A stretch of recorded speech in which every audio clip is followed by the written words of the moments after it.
Olá, minha gente! Como é que vocês estão? Espero que muito bem. E vamos para mais uma leitura da Palavra de Deus. Capítulo 26 dessa vez, do livro de Gênesis, Mateus e Atos. E capítulo 3 de Esther. E já começamos o livro de Esther, minha gente.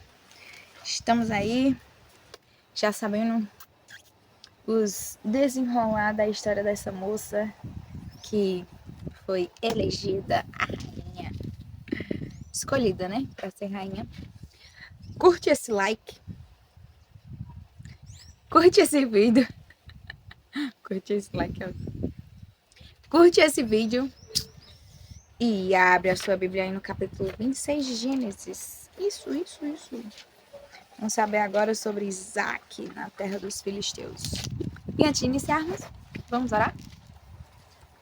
Pai maravilhoso, Deus soberano, nós te bendizemos e te agradecemos, Santo Deus, por esse dia, pela tua palavra, pela tua graça, pelos privilégios que o Senhor tem derramado sobre as nossas vidas quanto à saúde, ao sustento, à nossa família, aos nossos parentes, às oportunidades, ó Deus, todas as áreas da nossa vida de crescermos e melhorarmos.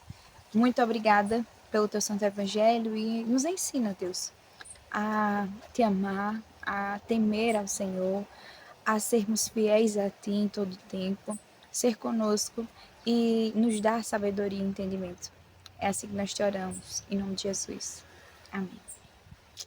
Vamos lá? Capítulo 26 de Gênesis, que vai dizer o seguinte: Sobreveio fome à terra, assim como tinha acontecido nos dias de Abraão. Então Isaque foi a Gerar, encontrar-se com Abimeleque, rei dos filisteus. O Senhor apareceu a Isaque e lhe disse: Não desça ao Egito, mas fique na terra que eu lhe indicar. Habite nela e serei com você e o abençoarei. Porque a você e a sua descendência darei todas estas terras e confirmarei o juramento que fiz a Abraão, seu pai. Multiplicarei a sua descendência como as estrelas do céu, e a ela darei todas estas terras. Na sua descendência serão benditas todas as nações da terra, porque Abraão obedeceu à minha palavra e guardou os meus mandamentos, os meus preceitos, os meus estatutos e as minhas leis. Isaque, pois, ficou em Gerar. Quando os homens daquele lugar perguntaram a respeito de sua mulher, ele disse: É minha irmã. Ele tinha medo de dizer é minha mulher, porque pensava assim: os homens do lugar me matarão por causa de Rebeca, porque ela é muito bonita.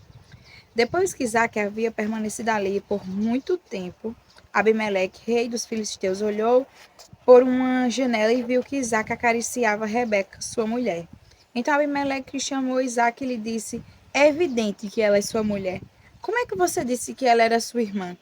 Isaque respondeu: É que eu pensei que poderiam me matar por causa dela.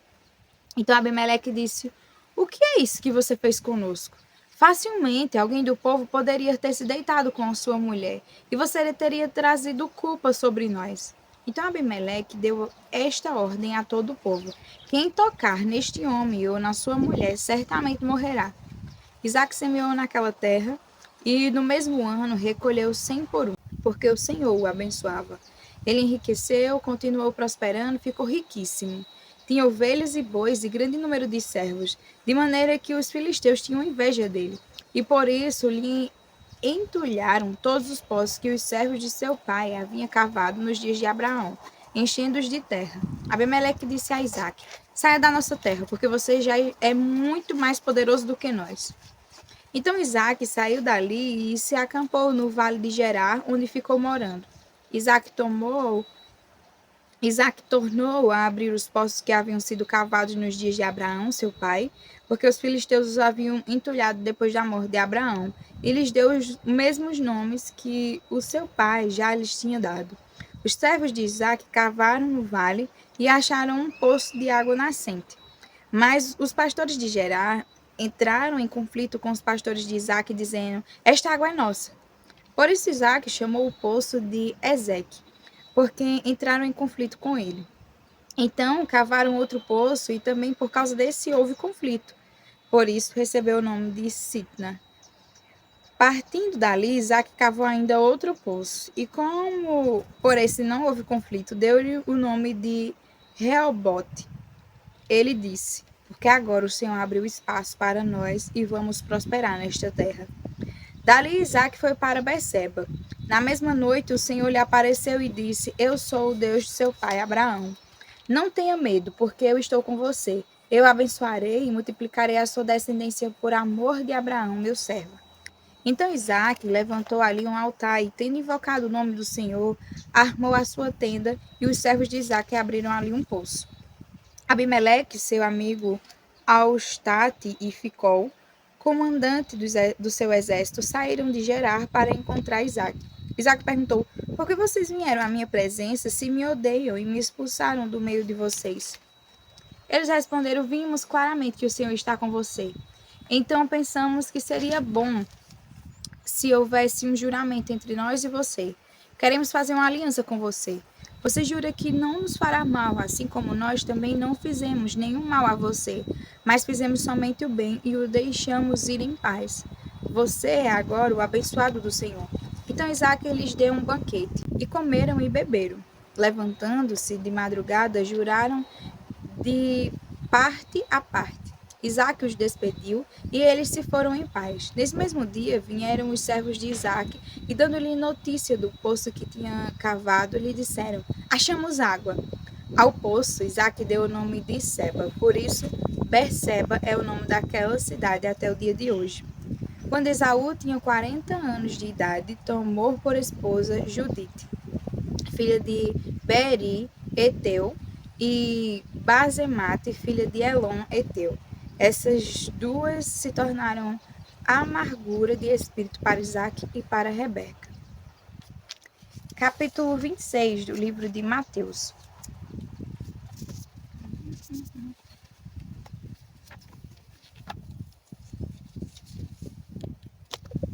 Que diz: quando Jesus acabou de proferir estas palavras, disse aos seus discípulos: vocês sabem que daqui a 2 dias será celebrada a Páscoa, e o Filho do Homem será entregue para ser crucificado. Então os principais sacerdotes e os anciãos do povo se reuniram no palácio do sumo sacerdote chamado Caifás e deliberaram prender Jesus à traição e matá-lo. Mas diziam: não durante a festa, para que não haja tumulto entre o povo. Quando Jesus estava em Betânia, na casa de Simão, o leproso, aproximou-se dele uma mulher trazendo um frasco feito de alabastro com um perfume precioso, que ela derramou sobre a cabeça de Jesus, estando ele à mesa. Vendo isto, os discípulos ficaram indignados e disseram: para que este desperdício? Este perfume poderia ter sido vendido por muito dinheiro para ser dado aos pobres. Mas Jesus, sabendo disto, lhes disse: por que vocês estão incomodados com esta mulher? Ela praticou uma boa ação para comigo. Porque os pobres estão sempre com vocês, mas a mim vocês nem sempre terão. Porque derramando este perfume sobre o meu corpo, ela o fez para o sepultamento. Em verdade lhes digo que onde for pregado em todo o mundo este evangelho, também será contado o que ela fez para a memória dela. Então um dos 12, chamado Judas Iscariotes, foi falar com os principais sacerdotes. Ele disse: quanto me darão para que eu o entregue a vocês? E pagaram-lhe 30 moedas de prata. E desse momento em diante, Judas buscava uma boa ocasião para entregar Jesus. No primeiro dia da festa dos pães sem fermento, os discípulos vieram a Jesus e lhe perguntaram: onde quer que façamos os preparativos para que o Senhor possa comer a Páscoa? E ele lhes respondeu: vão até a cidade, procure certo homem e diga: o mestre disse, o meu tempo está próximo. É em sua casa que celebrarei a Páscoa com os meus discípulos. E eles fizeram como Jesus lhe havia ordenado e prepararam a Páscoa. Ao cair da tarde, Jesus pôs-se à mesa com os 12 discípulos. E enquanto comiam, Jesus disse: em verdade lhes digo que um de vocês vai me trair. E eles, muito entristecidos, começaram um por um a perguntar-lhe: por acaso seria eu, Senhor? Jesus respondeu: o que comigo põe a mão no prato, esse vai me trair. O Filho do Homem vai como está escrito a seu respeito. Mas ai daquele por quem o Filho do Homem está sendo traído. Melhor seria para ele se nunca tivesse nascido. Então Judas, que o traía, perguntou: por acaso sou eu, mestre? Jesus respondeu: Você acabou de dizer isso. Enquanto comiam, Jesus pegou um pão e, abençoando-o, partiu e deu aos discípulos, dizendo: Tomem e comam, isto é o meu corpo. A seguir, Jesus pegou um cálice e, tendo dado graças, o deu aos seus discípulos, dizendo: Bebam todos dele, porque isto é o meu sangue, o sangue da aliança, derramado em favor de muitos para a remissão dos pecados. E digo a vocês que desta hora em diante nunca mais beberei deste fruto da videira, até aquele dia em que beberei com vocês o vinho novo, no reino de meu Pai. E tendo cantado um hino, saíram para o Monte das Oliveiras.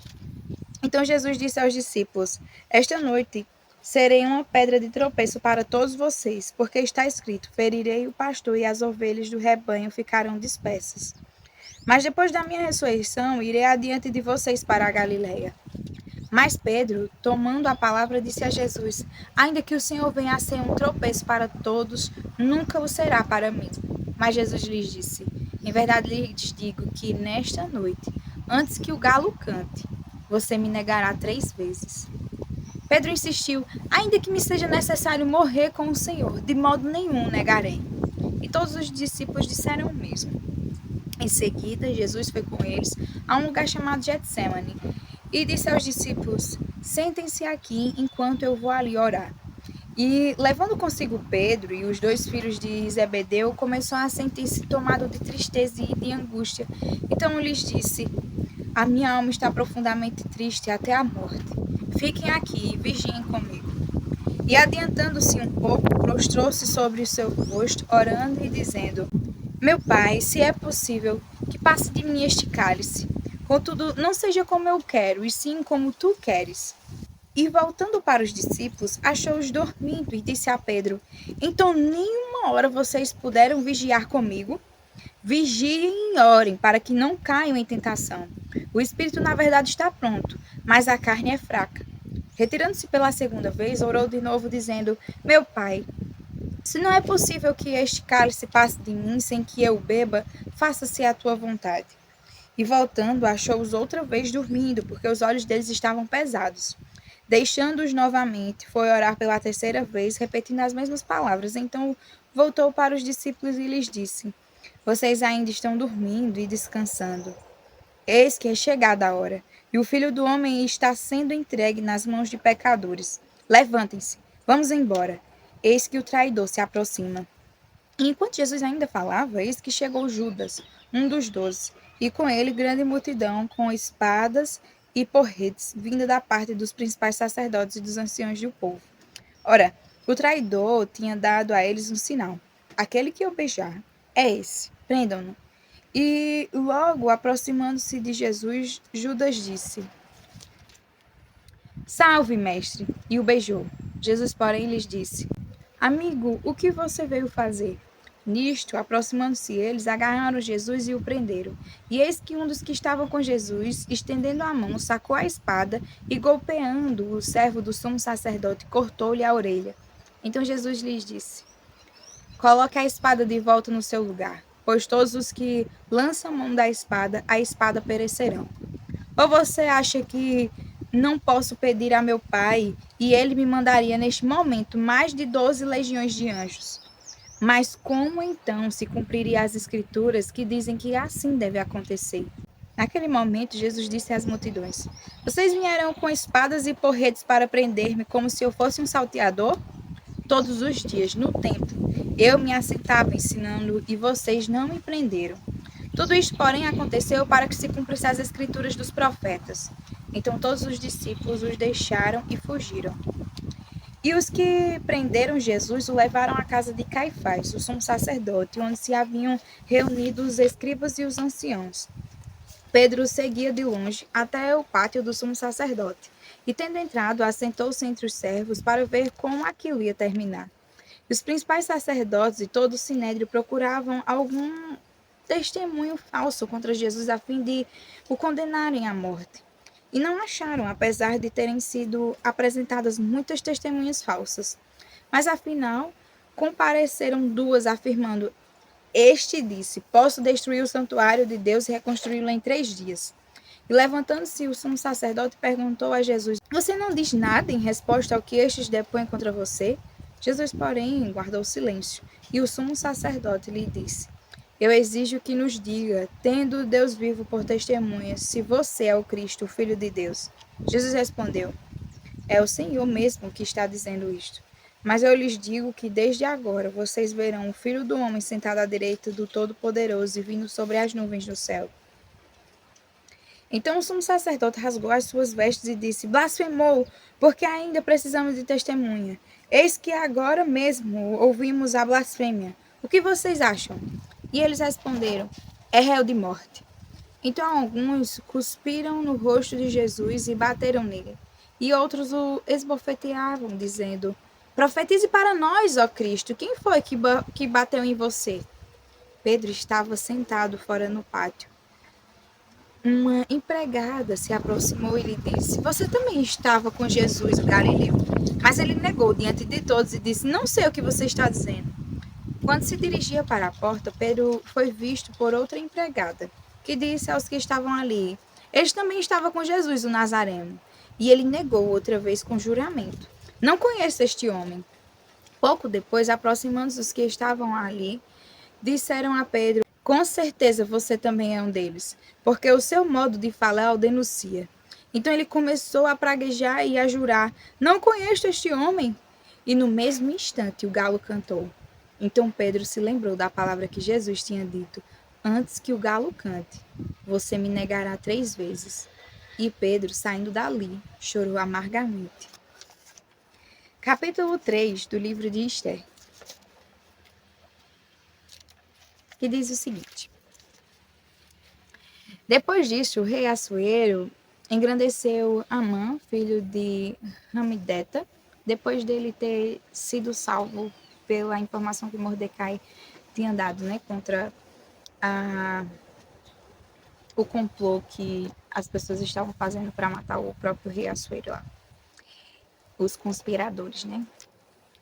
Depois disto, o rei Assuero engrandeceu Amã, filho de Hamedata, ou Hamedata, Agagita, e o exaltou e lhe deu um cargo mais elevado do que o de todos os oficiais que estavam com ele. Todos os servos do rei que estavam à porta do rei se inclinavam e se prostravam diante de Amã, porque esta era a ordem do rei a respeito dele. Mordecai, porém, não se inclinava nem se prostrava.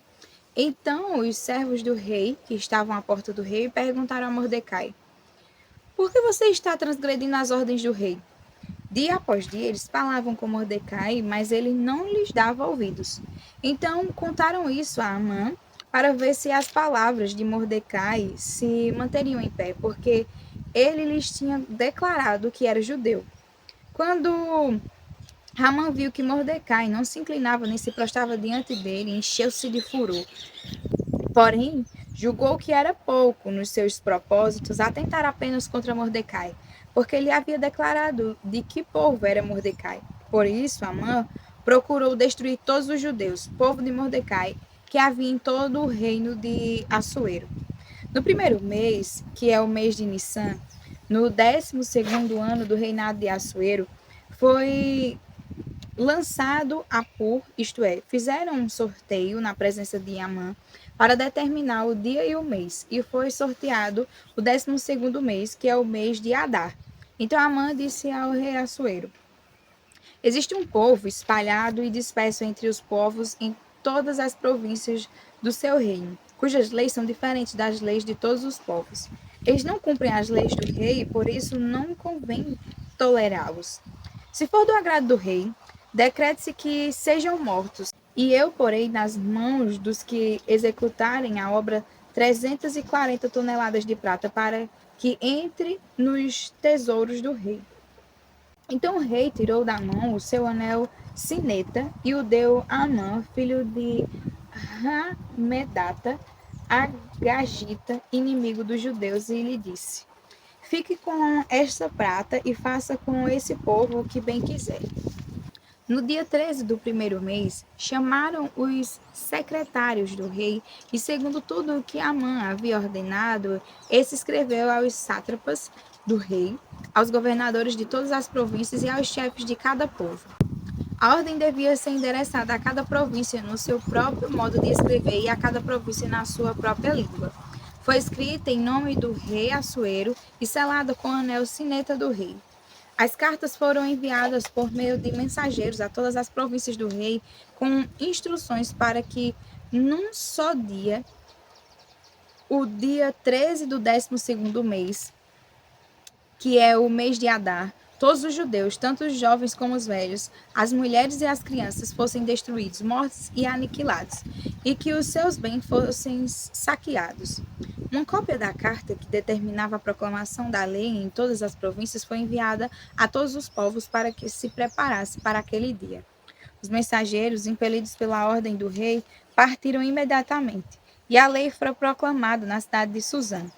O rei Assuero e Amã se assentaram para beber, mas a cidade de Suzã estava perplexa. Capítulo 26 do livro de Atos, que diz: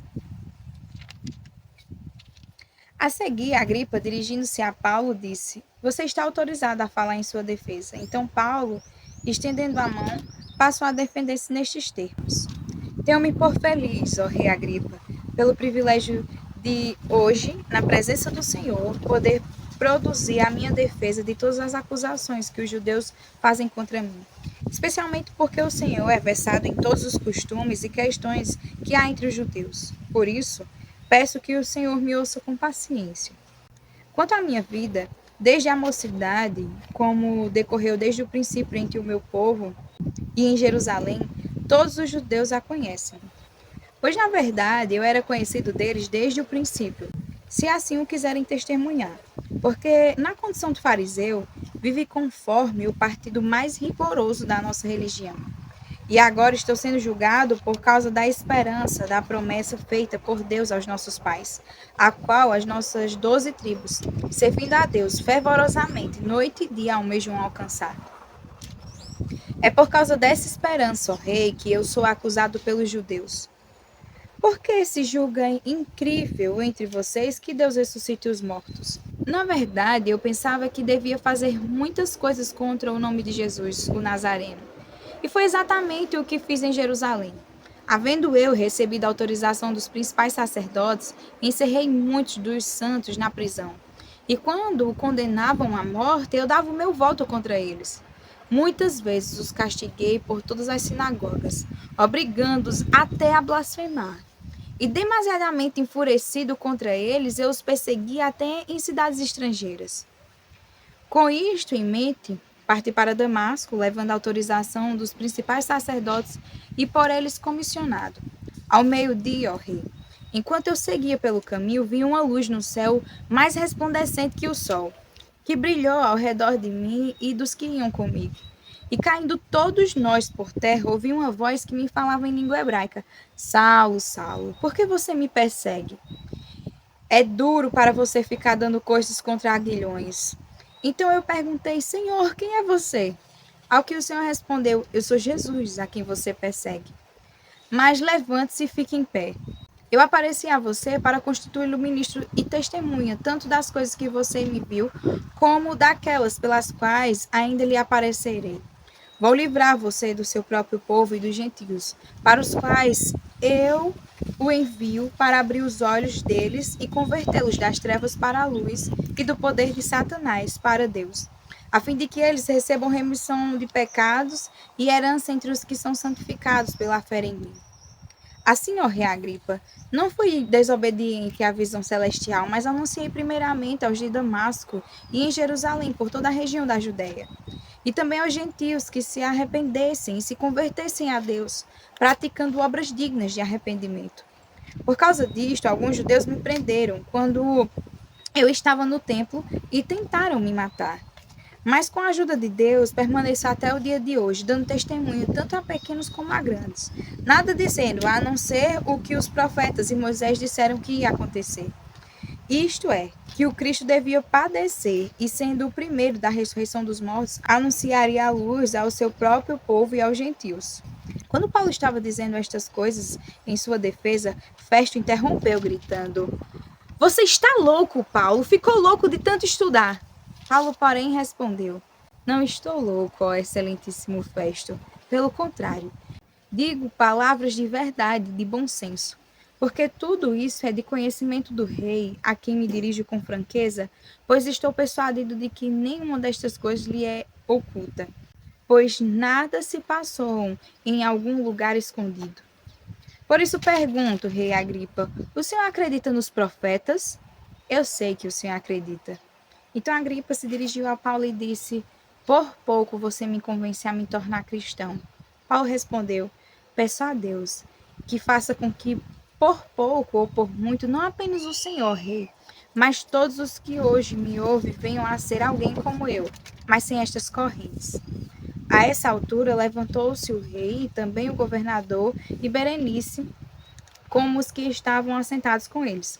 E ao saírem, falaram uns com os outros, dizendo: Este homem não fez nada passível de morte ou de prisão.